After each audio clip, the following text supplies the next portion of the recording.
자, 오늘 본문 말씀 여호수아 말씀으로 함께 말씀을 나누고자 합니다. 오늘 본문은 아주 특이한 전투를 다루고 있습니다.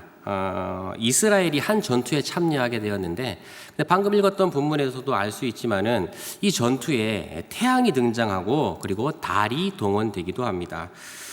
태양이 머물렀다. 그리고 달도 멈추었다라고 기록하기도 하고, 그리고 이스라엘은 이것으로 인하여서 큰 승리를 거두었다라고 그렇게 기록하고 있습니다. 사실 이것이 어떤 현상을 말하는 것인지는 그리고 왜 이 현상이 이스라엘에게 유리하게 작용했는지는 본문은 구체적으로 언급하고 있지는 않습니다. 다만 초자연적인 방법으로 하나님께서 이스라엘에게 승리를 주신 것만큼은 아주 분명해 보입니다. 자, 우리는 오늘 이 특이한 전투를 조금 살펴보고자 합니다. 태양과 달이 동원된 이 전투. 이 전투는 과연 우리에게 어떤 의미와 교훈을 주는지 함께 생각해 보고자 합니다. 먼저 이 전쟁의 발단을 먼저 살펴봐야 됩니다. 이 전쟁의 발단은 9장으로 거슬러 올라가야 됩니다. 이스라엘은 계속해서 가나안 땅을 정복해가는 과정에 있었습니다. 그런데 7장과 8장에서 아이성에서의 실패 외에는 이스라엘은 거의 가나안 땅을 두렵고 떨게 만들 정도로 아주 그들의 행진이 거대하고 그리고 완전했습니다. 그러다 보니까 이들의 행진이 거듭될수록 가나안에 있는 족속들은 계속해서 두려워하게 됩니다. 근데 그 중에서 가장 두려워했던 한 족속이 있었습니다. 그 족속은 바로 기브온이라고 하는 그러한 족속입니다.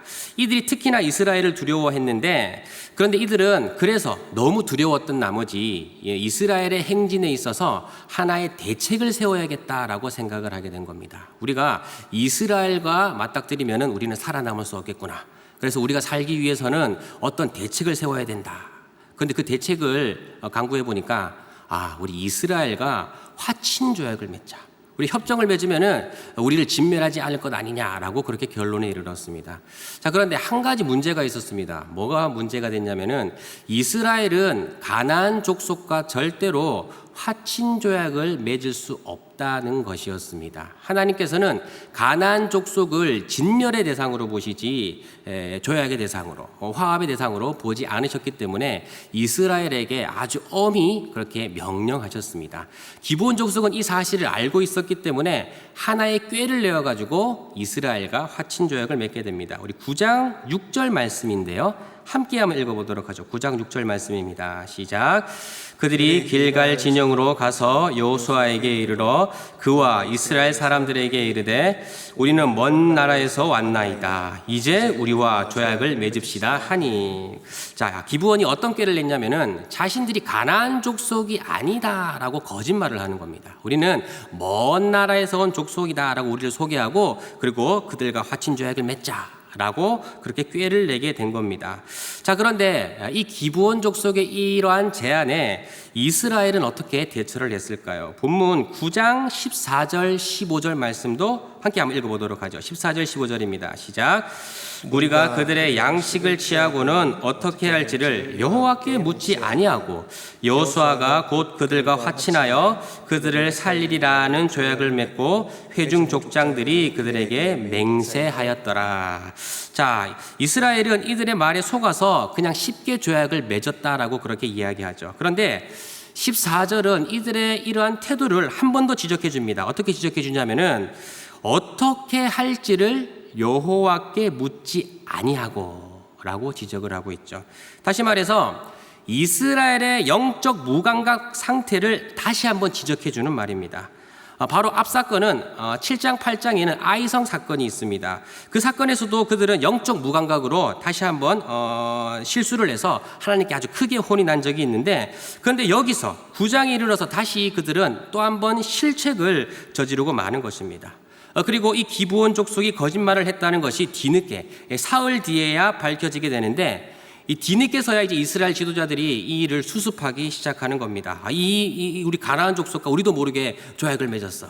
자, 그런데 그들이 가나안 족속이라는 것을 몰랐기 때문에 이거 무효화할 수 있지 않느냐. 그들이 거짓말을 했기 때문에 이거는 우리가 절대로 받아들이지 않으면 되지 않느냐라고 여러 논쟁이 있었는데, 그런데 결국에는 이스라엘 백성들은 이러한 결론에 이르게 됩니다. 바로 그래도 여호와의 이름으로 우리 조약을 맺은 것이기 때문에 절대 패할 수 없다. 이것을 유효화해서 받아들일 수밖에 없다라고 이스라엘 지도자들은 그렇게 결정을 하게 되는 것이죠. 자, 그런데 이것은 이스라엘의 실책 때문에 하나님이 금하신 가나안 족속들과 화친 조약을 맺게 된 것이죠. 자, 그런데 문제는 그 다음에 일어나게 됩니다. 기브온이 이렇게 이스라엘과 화친 조약을 맺었다는 소문이 여러 가나안 족속들에게 그렇게 펼쳐졌겠죠. 자, 그래서 이 가나안 족속들은 어떻게 했을까요? 우리 10장에 나와 있는데요. 10장 3절에서 5절 말씀을 함께 또 한번 읽어보도록 하죠. 10장 3절에서 5절입니다. 시작. 예루살렘 왕 아도니 세덱이 헤브론 왕 호암과 야르뭇 왕 비람과 라기스 왕 야비아와 에글론 왕 드빌에게 보내어 이르되 내게로 올라와 나를 도우라. 우리가 기브온을 치자. 이는 기브온이 여호수아와 이스라엘 자손과 더불어 화친하였음이니라 하매 아모리 족속의 다섯 왕들 곧 예루살렘 왕과 헤브론 왕과 야르뭇 왕과 라기스 왕과 에글론 왕이 함께 모여 자기들의 모든 군대를 거느리고 올라와 기브온에 대진하고 싸우니라. 자, 쉽게 얘기해서 전쟁이 일어났다는 겁니다. 남은 가나안 족속이 봤을 때 지금 기브온 족속은 의리도 없는 배신자인 겁니다. 자기들만 살겠다고 뒤통수를 친 자들이 기브온 족속인 거죠. 그래서 이 남은 가나안 족속들은 이 기브온을 치기 위해서 전쟁을 일으킵니다. 그리고 기브온을 찾아갑니다. 그리고 기브온 족속은 이때 어떻게 반응해야 될까요? 그들은 들어놓은 보험이 있죠. 뭡니까? 이스라엘과 화친 조약을 맺은 것이죠. 그래서 그들은 이스라엘에게 손을 뻗치게 됩니다. 화친 조약을 근거로 말이죠. 이스라엘 너희들은 우리를 도와주셔야만 합니다. 우리가 지금 이렇게 위기에 처해 있을 때 화친 조약을 맺었지 않습니까? 우리를 도와주십시오라고 그렇게 도움을 요청하게 되고, 이스라엘은 기브온이라고 하는 이 가나안 족속 때문에 그래서 어쩔 수 없이 이 전투에 참여하게 된 것입니다. 자, 이게 바로 오늘 전쟁의 발단입니다. 전부 시작이 기브온의 거짓말, 그리고 그것을 여호와께 묻지 아니하고 진행을 하다가 가나안 족속과 화친 조약을 맺어버린 이스라엘의 실책이 이 전쟁의 발단이었던 것이죠. 자, 그렇다면 여러분, 이 전쟁의 다음 장면, 다음 편은 어떻게 흘러가게 될까요? 사실 발단을 봤을 때는 그렇게 좋은 결과를 기대할 수 없을 것 같습니다. 왜냐하면은 이 전쟁은 실제로 이스라엘의 실책 때문에 일어난 일이기 때문입니다. 이스라엘이 영적으로 둔감하여서 하나님이 금지하셨던 가나안 족속과 화친을 맺은 것이기 때문에 그렇죠. 그리고 성경은, 본문은 그것을 분명히 지적하고 있습니다. 이스라엘이 어떻게 할지를 여호와께 묻지 아니하여서 벌어난 일이다. 그렇게 지적을 하고 있는 것이죠. 자, 그렇다면은 이게 발단이라면은, 이게 이 사건의, 이 전쟁의 발단이라면은 이러한 상황에서 하나님은 개입하지 않으셔도 됩니다. 이스라엘을 그냥 내버려 두시고 다시 한번 홍군형을 내셔도 할 말이 없는 그러한 분위기입니다.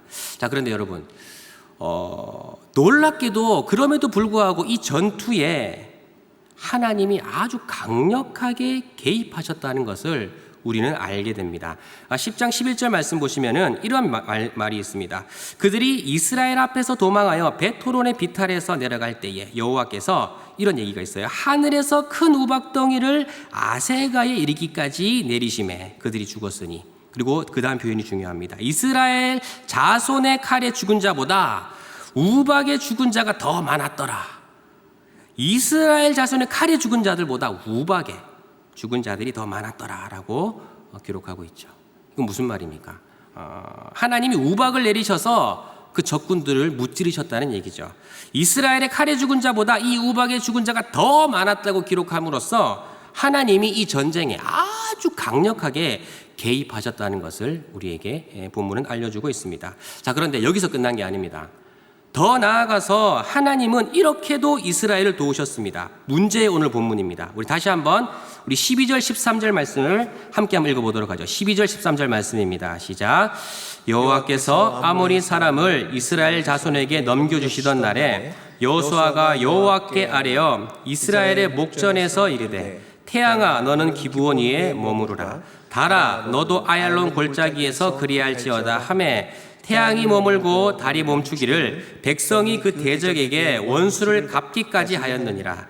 야살의 책에 태양이 중천에 머물러서 거의 종일토록 속히 내려가지 아니하였다고 기록되지 아니하였느냐.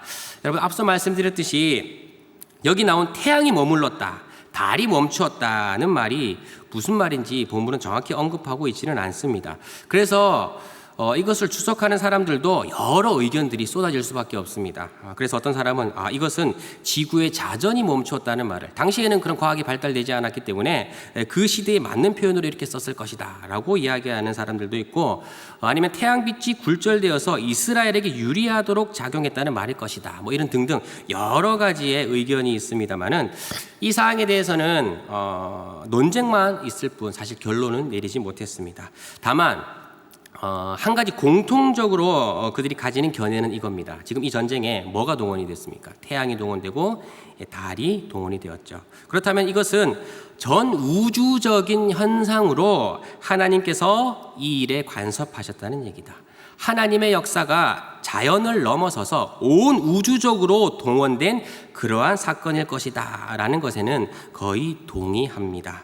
자, 그런데 오늘 이 본문은 이 현상이 어떠한 현상이었는지 설명하는 데는 사실 별로 관심이 없습니다. 다만 이 현상이 어떤 의미를 가지는지에 아주 관심이 있을 뿐입니다. 본문은 이 현상의 의미를 이렇게 표현합니다. 우리 14절 말씀인데요, 함께 한번 읽어보도록 하죠. 14절입니다. 시작. 여호와께서 사람의 목소리를 들으신 이 같은 날은 전에도 없었고 후에도 없었나니 이는 여호와께서 이스라엘을 위하여 싸우셨음이니라. 자, 본문은 이렇게 이 사건의 의미를 이야기합니다. 이 현상을 전에도 경험하지 못했고 후에도 경험하지 못한 어마어마한 일이다. 전 우주적인 현상으로 하나님이 아주 강력하게 개입하셨던 그러한 사건이다 라고 기록하고 있을 뿐입니다. 여러분, 이게 오늘 이 사건의 결과입니다. 하나님이 전 우주적인 역사로 이 일에 강력하게 간섭하셔서 이스라엘에게 승리를 안겨준 사건이다. 그런데 이 사건은 전에도 경험해보지 못한 사건이다. 그리고 후에도 경험해보지 못한 너무나도 어마어마한 역사가 동원된 그러한 사건이다 라고 이 전쟁의 결론을 기록하고 있을 뿐이죠. 자, 여러분, 근데 이 사건 과정이 이해가 되십니까? 사실 이 이야기의 발단은 아까 우리가 살펴봤지만은 그렇게 선하거나 긍정적이지 않았다는 데 문제가 있습니다. 기브온의 거짓말과 그리고 그들의 거짓말을 여호와께 묻지 아니하고 바로 받아들인 이스라엘의 실책 때문에 이 모든 일이 일어났다는 말입니다. 더군다나 이스라엘은 지금 가나안 전투 중이거든요. 근데 여러분, 군인이 전투를 할 때는 어떠해야 됩니까? 깨어 있어야만 합니다. 경각심을 가지고 항상 우리 군대 다녀오신 분들도 아시겠지만은 불침번까지 쓰면서 군대는 절대로 자는 사람이 전부 다 자면 안 됩니다. 깨어 있는 사람이 항상 있어야 됩니다. 그만큼 전쟁 중일 때는 예민해야만 하고 그리고 경각심을 갖고 깨어 있어야만 할 때이죠. 그렇기 때문에 이스라엘 백성들이 지금 진군할 때 가장 중요한 것은 하나님 앞에 깨어 있어야만 한다는 거예요. 그런데 이스라엘 백성들은 이 사건 바로 직전에 아이성 전투에서도 실책을 범했습니다.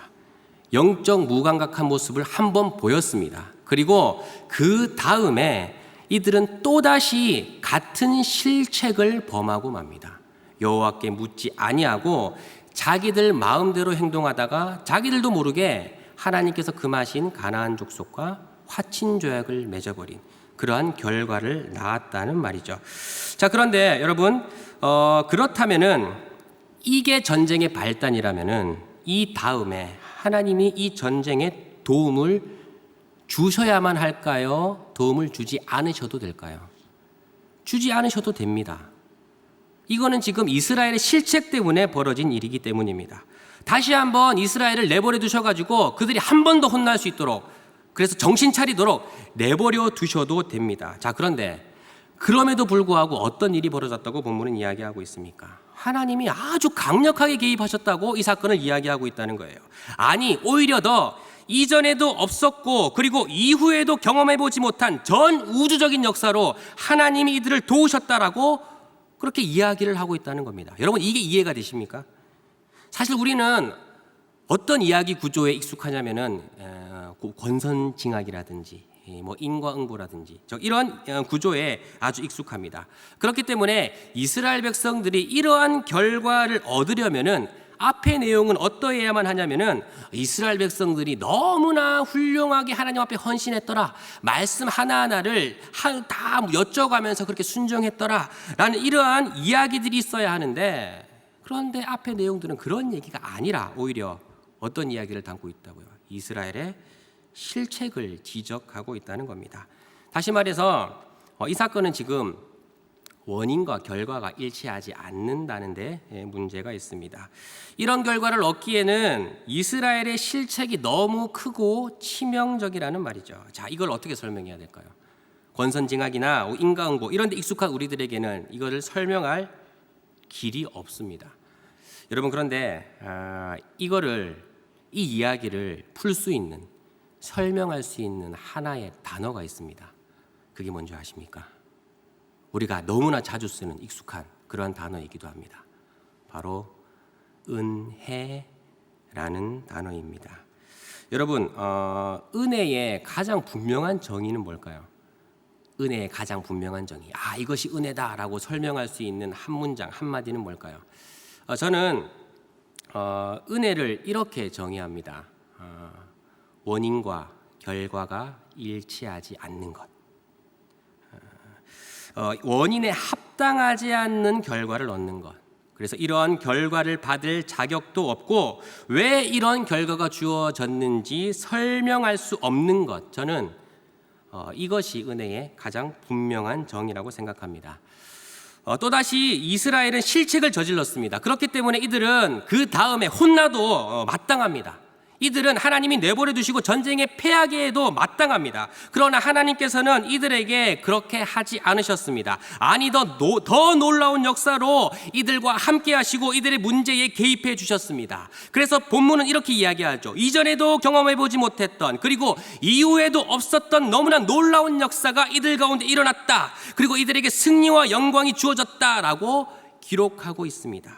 여러분, 이 사건은 단 하나의 단어로만 설명할 수 있습니다. 은혜라고 하는 단어입니다. 그래서 14절 말씀, 전에도 없었고 후에도 없었다는 이 말씀은 다른 것을 설명하는 말이 아닙니다. 바로 하나님의 은혜가 얼마나 위대하고 깊고 강력한지를 표현한 그런 말이라는 것이죠.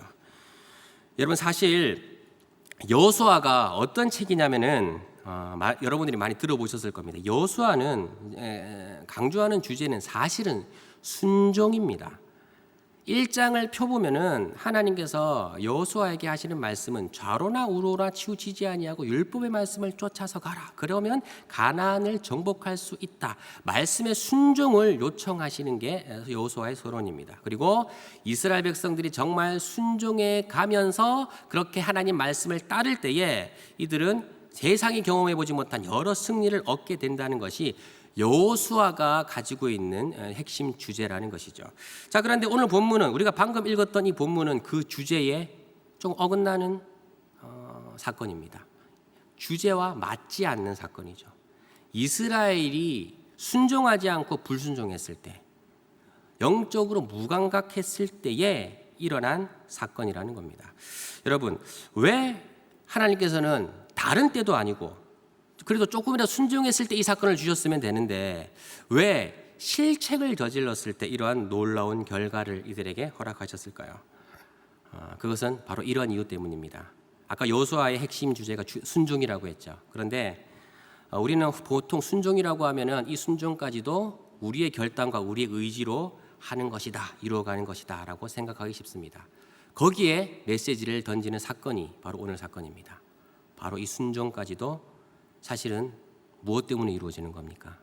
하나님의 은혜 때문에 이루어지는 것임을 가르치기 위해서죠. 더 나아가서 이들이 불순종하여서 실패한다 할지라도 하나님의 은혜가 이 모든 것을 덮으시고 모든 하나님의 역사를 신실하게 이루어간다는 중요한 메시지를 던지는 사건이 바로 오늘 본문의 사건이라는 말입니다. 여러분, 그렇습니다. 은혜입니다. 이 모든 것을 이룬 것은 은혜입니다. 이스라엘이 진군하여서 가나안을 정복할 수 있었던 것, 그리고 그들의 국가를 건설할 수 있었던 것은 그들의 순종의 결과가 아니라 하나님의 은혜의 결과였던 것이죠. 그들의 실력이 아니라, 그들의 신실함이 아니라, 그들의 헌신이나 그들의 희생이 아니라 그들의 여전히 부족하고 무기력함에도 불구하고 그 모든 것을 덮으시고 온전한 역사를 이루시는 하나님의 은혜가 이 모든 것의 근거였다는 것입니다. 여러분, 그렇습니다. 모든 근원에는 바로 이 하나님의 은혜가 있었던 것입니다. 여러분, 이거는 오늘날도 마찬가지입니다. 여러분, 오늘날 교회를 이루고 교회를 세우는 것은 인간의 어떤 실력이나 신실함이나 순종이나 헌신이나 희생이 아닙니다. 오직 하나님의 은혜일 뿐입니다. 교회를 교회되게 하고 그리고 이 모든 난관을 헤쳐가게 하는 것은 인간의 지혜나 힘이 아니라 오직 하나님의 은혜라는 말입니다. 여러분, 은혜는 교회가 가장 우선적으로 기도해야 될 제목이 아닙니다. 가장 우선순위에 두고 교회가 여러 기도 항목들이 있는데 그 중에 가장 우선순위에 두고 기도해야 될 제목이 아닙니다. 은혜는 기독교를 이루는 몇 가지 요소 중 하나가 결코 아닙니다. 은혜는 기독교의 전부입니다. 은혜는 기독교의 모든 것입니다. 아무리 교회의 형태를 지니고 있고 교회처럼 조직을 운영하는 것처럼 보여도, 아무리 교회 안에 예배라고 이름 짓는 모임들이 있고 활발한 사역들이 있고 열매도 있다 할지라도, 겉으로 교회처럼 보여지는 그 많은 일이 있다 할지라도 이 은혜에 대한 갈망이 없고 은혜에 대한 절박함이 없고 그리고 이 은혜에 대한 간증도 나눔도 스토리도 없다면은 그것은 이미 죽은 교회요, 생명력을 잃은 교회라는 말입니다.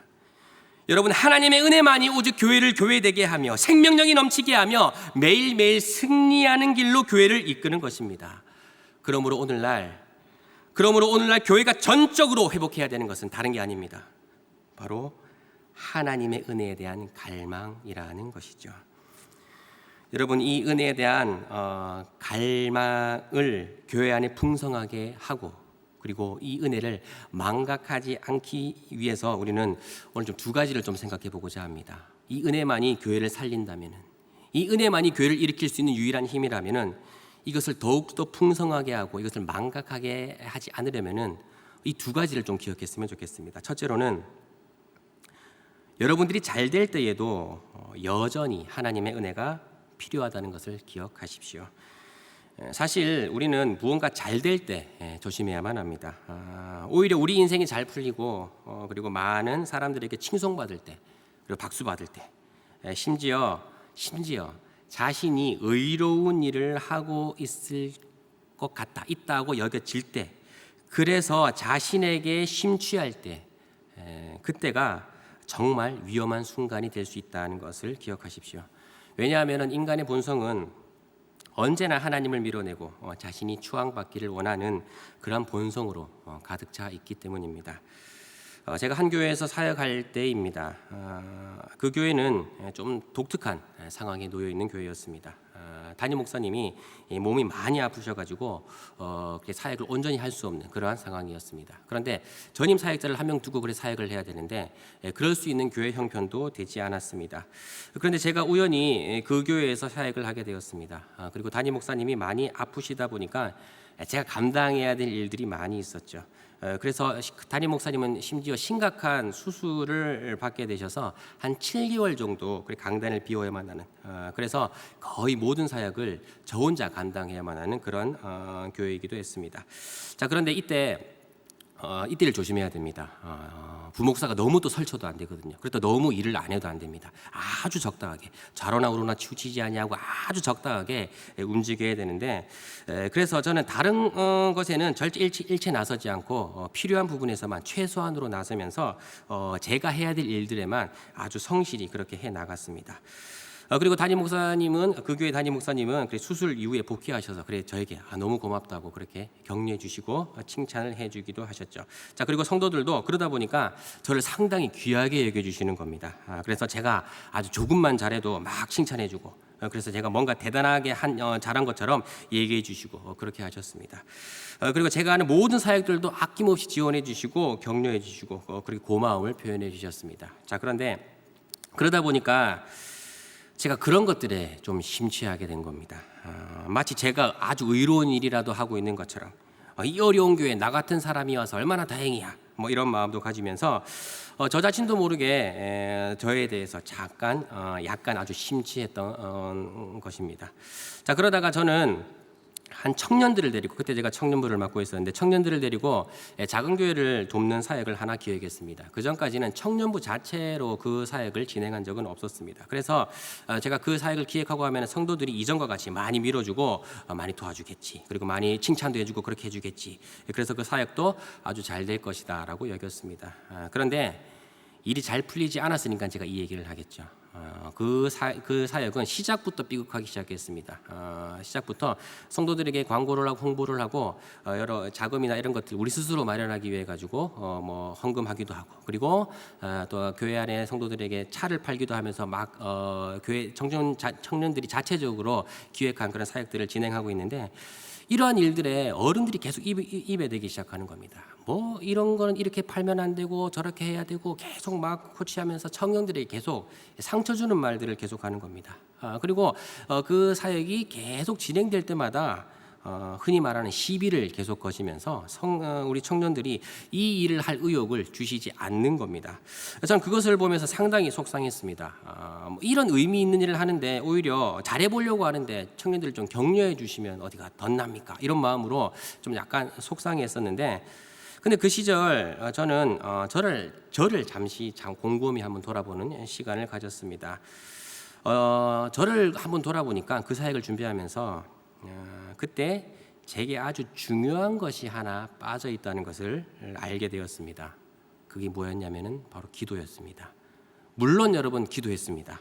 청년부 모임 때 기도했습니다. 여러 모임 때마다 기도 제목 던지고 기도했습니다. 그리고 새벽 기도 때도 제 개인적으로도 기도했습니다. 등등 겉으로 보이는 그런 많은 기도의 시간을 가졌습니다. 자, 그런데도 제가 왜 기도가 빠져 있었다고 말하냐면은 그 기도는 형식의 기도였고 기도의 흉내만 내고 있었을 뿐 진짜 기도는 아니었기 때문입니다. 전심을 다해 하나님의 간섭하심과 하나님의 은혜를 구하는 무릎 꿇는 기도가 아니었기 때문입니다. 곰곰이 생각해 보니까 저는 그 사역을 통해서 그 사역 이면에는 사람들이 그냥 잘한다 하니까 더 박수를 받을 줄 알았던 것 같습니다.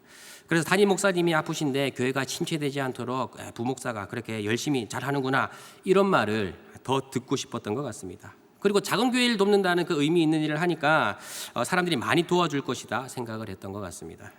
그리고 겉으로는 기도하고 있었지만은 마음의 중심을 담은 기도는 전혀 하지 않고 있었던 것이죠. 진짜 기도가 빠져 있었던 겁니다. 저는 하나님을 의지하기보다 저 자신의 깊이 심취해 있었던 것이죠. 다행히 그 사역은 하나님의 은혜로 아름답게 잘 끝났습니다만은 그런데 그 사역은 저에게 아주 중요한 교훈을 던져준 사건이었습니다. 제가 뭔가 잘 풀리고 또 뭔가 박수를 받고 잘한다 그렇게 어떤 갈채를 받을 때, 잘 나갈 때 사역자가 어떤 위험에 노출되게 되는지를 보여주는 그러한 사건이었기 때문입니다.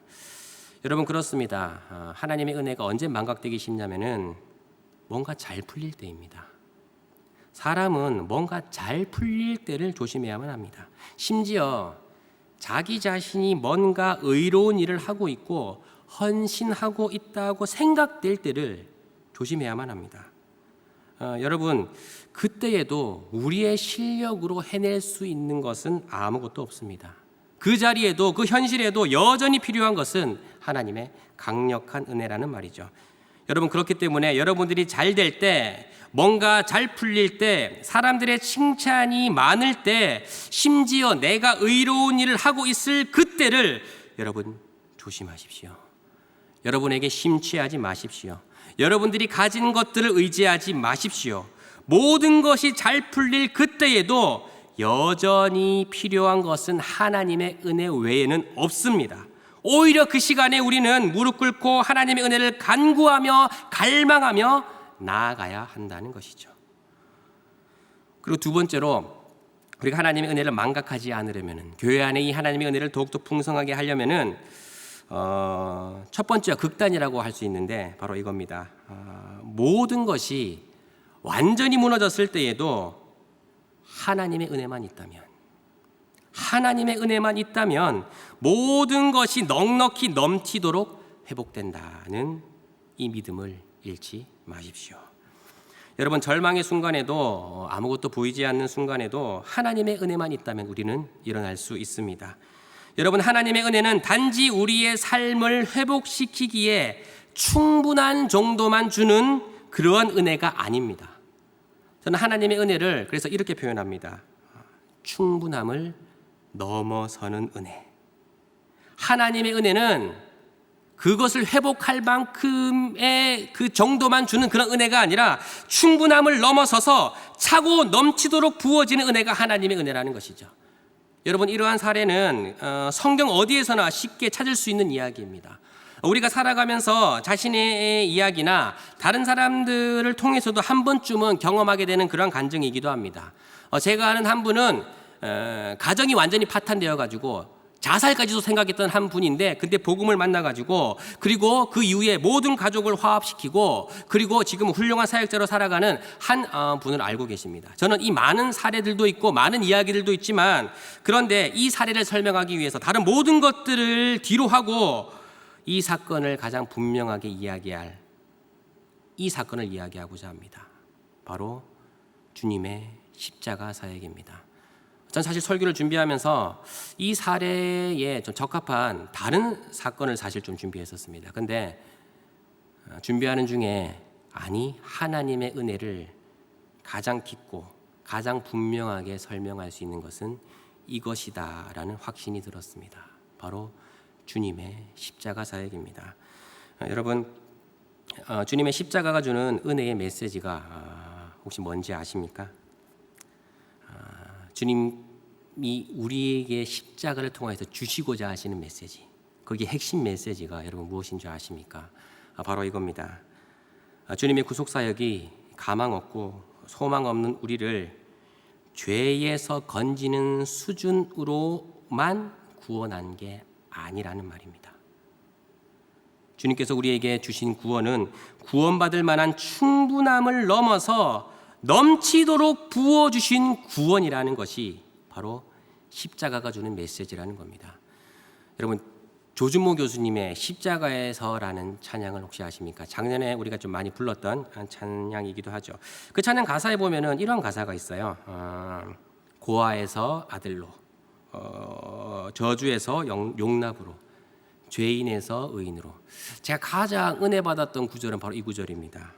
창기에서 신부로 바꾸어 주셨네. 여러분, 이 가사는 우리가 받은 구원의 의미가 무엇인지를 아주 잘 설명해 주는 그러한 가사입니다. 여러분, 말도 안 되는 놀라운 일이 이 예수 그리스도의 십자가 사역에서 일어났습니다. 우리가 받은 구원은 단지 죽음을 면하게 된, 형벌을 면하게 된 수준의 구원이 아닙니다. 우리가 받은 구원은 죄인의 신분을 넘어서서 하나님의 존전 앞으로 나아갈 수 있는 의인이 된 구원입니다. 죄를 용서받는 수준이 아니라 의인이라 칭함받고 하나님께 나아가 우리의 문제를 구하며 응답받으며 그분과 친밀함을 누리고 교제할 수 있게 된 구원이라는 말입니다. 진멸당해야 할 소망이 전혀 없는 인생들에게 베풀어진 구원은 바로 이러한 구원입니다. 구원받을 수 있을 만큼 정도의 충분한 은혜가 주어진 것이 아니라 넘치도록 부어지는, 회복을 넘어서서 영광을 얻으며 승리를 누리는 구원이 우리가 누리는 구원이라는 말입니다. 여러분, 그렇기 때문에 우리의 삶이 아무리 피폐해져 있고 가망이 없고 소망이 없는 일을 만났을 때에도 우리 이런 소망을 언제나 잃지 말아야만 합니다. 이 하나님의 은혜만 있다면 우리는 회복을 넘어서 승리와 영광을 경험할 수 있구나.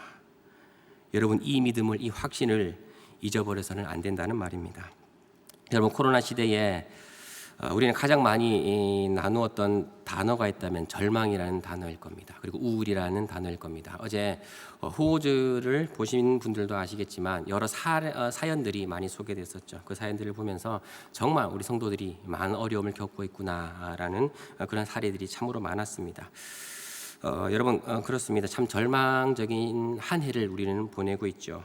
그리고 더 절망적인 것은 이게 언제 끝날지 모른다는 것이 우리를 더 절망하게 만들죠.